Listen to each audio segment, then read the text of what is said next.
վերջին օրերին լսելով այս արդարացումները, մեկնաբանումները, պարգևավճարների հետ կապված, ես մտածում եմ, թե հայ ազգը ոնց պետքա շնորհակալ լինի ձեզ, ոնց պետքա սրա տակից դուրս գա, ես առաջարկում եմ մարդ մի արիության մեդալ բաժանեք եւ մի 9 միլիոն դրամ էլ որպես խիզախության համար դրամական պարգևատրում։ Սա այսքան տխուր չէր լինի իհարկե,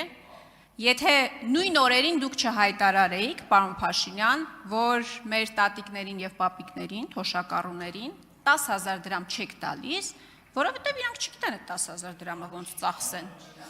Հիմա քանի որ մեր կառավարությունը այստեղ է, ամբողջ կաբինետը այստեղ է, մարդը մի 7-8 միլիոն պարգևավճար են ստացել, ես առաջարկում եմ փոքր բրիֆ անենք եւ մեր տատիկներին, պապիկներին, ովքեր կքածեն վարկերի տակ, պարտքերի տակ, կոմունալների տակ, թանկացումների տակ, բացատրենք, թե ինչպես կարելի է ծախսել 10,000 դրամը։ Ինչպես կարձագանքեք իմ այս առաջարկությանը եւ նաեւ հարց, ինչպիսի ճիքեր պահանջվեցին ձեզանից այդ խիզախ քայլին գնալու եւ տարեվերջին 3 միլիարդ դրամի պարգևավճար բաժանելու համար։ Շնորհակալ եմ։ Արդյոք պատասխանի Հայաստանի Հանրապետության վարչապետ Նիկոլ Փաշինյանը, համեցեք։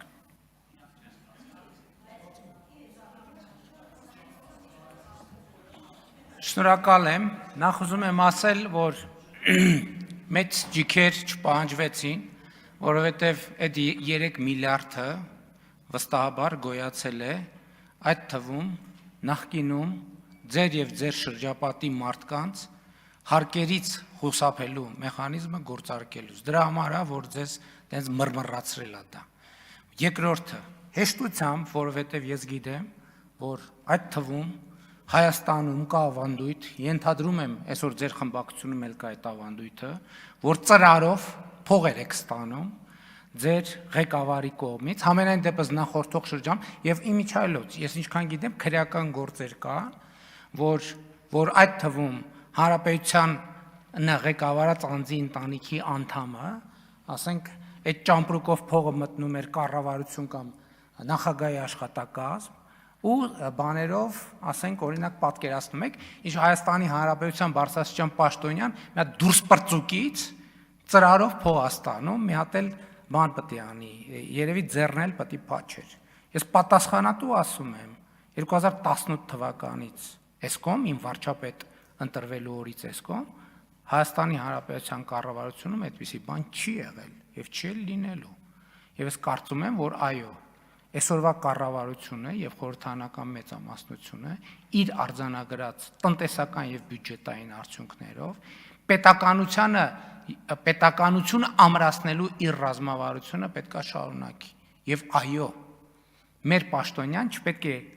ենթակա լինի որևէ կողմնակի, բայց սովորել եք, հա, որ օլիգարխները բանը դռները քացով տալով մտնեն պաշտոնյաների դուր, ոտերները կջարդենք։ Հələ թող մեկը պատշաճ հարգանքով չմոտենալ յուրաքանչյուր պետական օրգանի եւ պետական ինստիտուտի, ոտերները կջարդենք։ Երկրորդը թոշակառու տատիկների եւ պապիկների մասին։ 2018 թվականից մինչև օրս թոշակները բարձրացել են մի քանի անգամ տարբեր որոշումներով, նվազագույն կենսաթոշակը կրկնապատկվել է։ Այստեղ բարդությունը ես ուզում եմ մենք բարձ հասկանանք ինչի մեջ է, որովհետև թոշակառուն 470,000, 500,000 մոտ եւ նպաստառու։ Ինչ? Նպաստառու եւ թոշակ, ես 2018-ի թիվն եմ ասում։ 660,000 մարդու մասին է խոսքը։ Եվ մենք թոշակառու տատիկներին ոչ թե 10,000, 100,000, 200,000, 500,000, 1 միլիոն դրամով ենք բարձրացրել Տիկին Ավանեսյան։ Առողջության ապահովագրության մասով։ Մենք այսօր 65 տարեկան եւ բարձր տարիք ունեցող թոշակառուներին միլիարդների, տասնյակ միլիարդներ են ուղղել պետական բյուջեից, որպեսզի մեր սիրելի տատիկների եւ պապիկների հոգսերը հոգան։ Ընդ որում ծառայություններ, որ նրանք նախկինում անվճար երբեք չեն ունեցել, երբեք Հայաստանի պատմության մեջ։ Մենք երբ որ հետազոտել ենք այդ թվում մեր սիրելի տատիկների եւ պապիկների կարիքները, տեսել ենք, որ իրանց առաջին, երկրորդ, երրորդ, չորրորդ կարիքը առողջապահությունն է եւ մենք տասնյակ միլիարդներ ենք ուղղել դեպի առողջության ապահովագրություն։ Մենք անկանխիկ առևտրից հետ վճարի համակարգով միլիարդներ ենք ուղղել դեպի թոշակառու մեր տատիկները եւ պապիկները թիվը հիմա ծրագրի սկզբից մինչև հիմա, այսինքն 32, այս տարի էլ ինչքանով ենք ավելացնել։ Այսինքն տասնյակ միլիարդների մասին է խոսքը, եւ երկրորդը, այո, պետական պաշտոնյան, որովհետեւ ինչ է ալնում, այստեղ դուք էլ հարց եք տալիս, այստեղ էս խնդիրը կա, ոնց եք լուծելու, այստեղ են խնդիրը, պետական պաշտոնյան պետք է լինի գերկենտրոնացած իր աշխատանքի վրա եւ զերծ որևէ կողմնակի ազդեցությունից, Այդ թվում գիտեք ինչ, հիմա կարող է լավ չլինի, ինչ էլա, այդ թվում պետք է որոշակի նաև հարազատների, բարեկամների, տարբեր խնդիրների առաջ խեղճանալու տրամաբանություն։ Պետք է կենտրոնացած լինի իր աշխատանքի վրա։ Այո, թալանացը ձեզանից հավաքել ենք եւ բաշխել ենք, թալանացի 0.00 թալանացից հավաքածի 0.000.1%-ը հավաքել ենք եւ բաշխել ենք, ուժեղացրել ենք, ներդրել ենք մեր պետական ապարատի վրա, որովհետեւ մենք մեր սեփական միշիկը չունենք ու չենք ուզում ունենանք, որ մտնի պաշտոնյաներին բան անի, ծրարով փող տա եւ այլն եւ չենք էլ ունենալու։ Եվ այո, ճիշտ ենք արել, սրա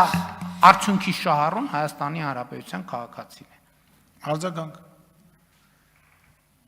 Պարոն Փաշինյան, նախ առաջարկում եմ ավելի հանգիստ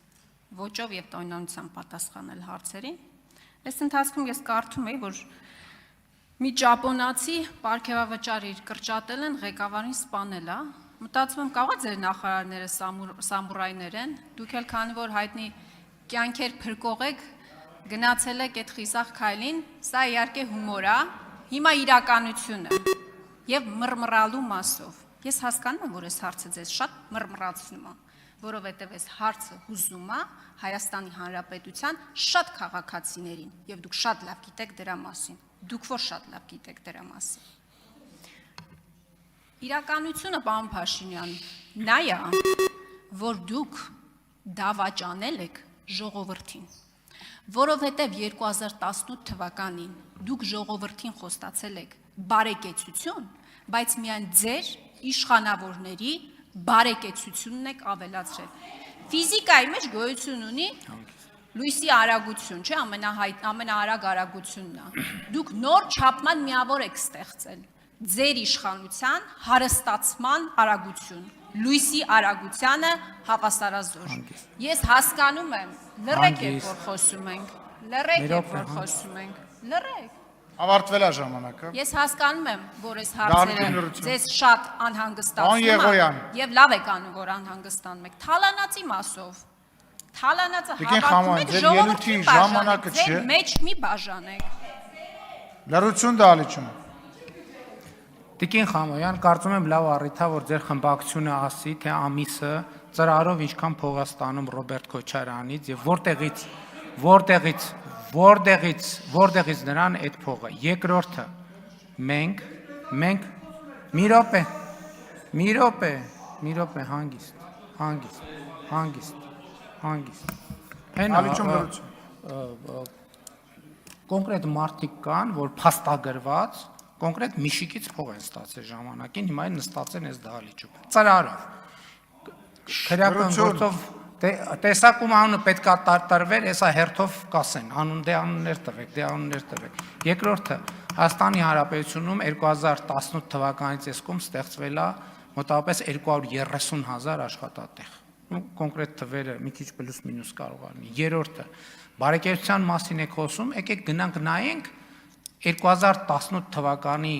նախորդող 7 տարում Հայաստանից քանի մարդ է գնացել եվրոպական պետություն տուրիստի կարգավիճակով կամ ընդհանրապես Հայաստանից արտագնա քանի մարդ է գնացել, քանի մարդ է ավիատոմս գնել եւ հիմա նայենք 2018 թվականից հետո։ Բարեկեցություն է, բա ի՞նչ է։ Բա ով ասում, բա երկրի հնան 18 թվից այսքոմ 52%-ով աճել է։ Չի կարող այդ բարեկեցություն չլինի։ Ինչ վերաբերում է մեր հարստություն, ցույց տվեք մեր հարստությունը։ Որտե՞ղ է մեր, ով է, բացառում եմ ես դա։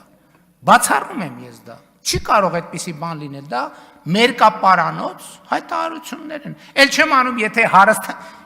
2018 թվին, երբ որ աղմուկ էր եղել մարզպետների աշխատավարձի հետ կապված, ես այդ ժամանակ այցի էի, չեմ էլ հիշում որտեղ էի այցի, գրեցի, ասի փոխանակ մարդիկ ուրախանան, որ մարզպետները 300,000 դրամի կարիքը ունեն, բայց եթե հարստացել ենք, ինչի ենք, կներեք ուրիշ բան պետք է ասեի, վրեկներս բան անում, վրեկներս խոսակցություն բերում, եթե հարստացել ենք, ինչի ենք անում, են այդ հարստությունները չամադանի տակից, կհանենք, կծախսենք, կհանենք, բայց եթե հարստացել ենք, դրա կարիքը կա, ասենք դուք չեք հասկանում ձեր հարցի բանը, անտրամաբանական լինելը եւ ամենակարևորը, այստեղ մենք չենք խնդիրը, այստեղ պետության եւ պետական ինստիտուտների կայացումն է խնդիրը։ Մենք բարձրացրել ենք ուսուցչի աշխատավարձը, այսօր Հայաստանում մի ամիս առաջ ասում էի մի հոգի կամ երկու հոգի, այն օր իմացա 13 հոգի ուսուցիչ 700,000 դրամ եւ ավելի բարձր աշխատավարձ ստացող կա։ Մենք զինվորականի աշխատավարձն ենք բարձրացրել ուսուցչինը, բժշկինը, դատավորինը, դատախազինը, քննիչինը, թոշակներն ենք բարձրացրել, սոցվճարներն ենք բարձրացրել, բարեկեցության մակարդակն ենք, մենք բենզինի գներն ենք իջացրել, բայց փող չի։ Այդ փող չի։ Եվ այո, Հայաստանում բարեկեցության մակարդակը աճել է։ Ոմանցը կարող է նվազել է։ Ես ուզում եմ հասկանամ։ Գոնե մի խոսացեք, էլի։